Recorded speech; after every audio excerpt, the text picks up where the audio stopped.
These engineers are practicing how to respond to an emergency involving the hazardous H2S gas.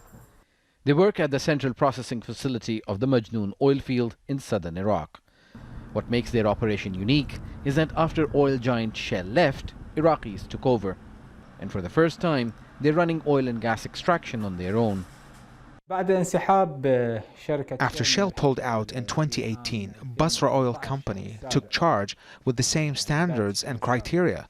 BASRA Oil Company, in cooperation with other consulting companies, also proved that it has the ability to manage Majnoon oil field, despite the challenges that we face. One of those challenges is flooding from marshlands around the Majnoon field. This oil well is below the nearly 5-meter high floodwaters around it. The environmental risks mean new oil grids and wells will need to be elevated. Engineers say they've been able to reinforce dikes, but one flooding could submerge their operation.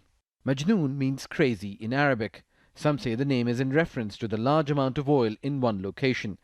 With reserves of an estimated 38 billion barrels, this field produces 240,000 barrels a day, and that capacity is expected to go up to 450,000 in 3 years.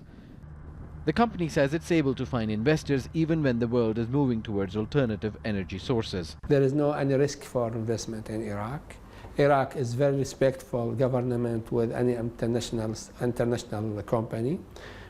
Even with the shortage in financing in 2014, 2015, Iraq committed to pay back all the investor cost and budget within the agreed time. When they invest, when they pay any cost, we return back their payment after 3 months.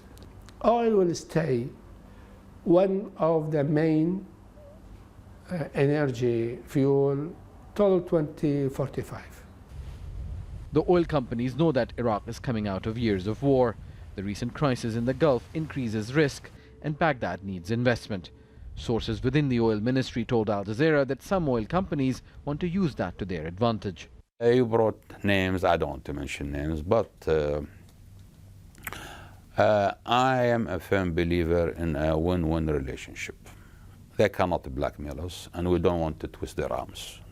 They are our partners, and we want to have good relations. But on the other hand, we are monitoring their activities, we are watching the cost. We have managed to reduce the cost. If you look now at the cost per barrel, you see that it was hiking up, but with time it was decreased.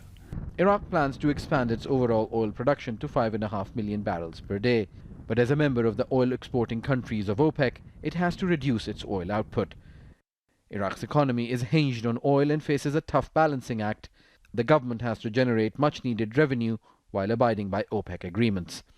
Osama bin Javaid, Jazeera, Majnoon oil field near Iraq's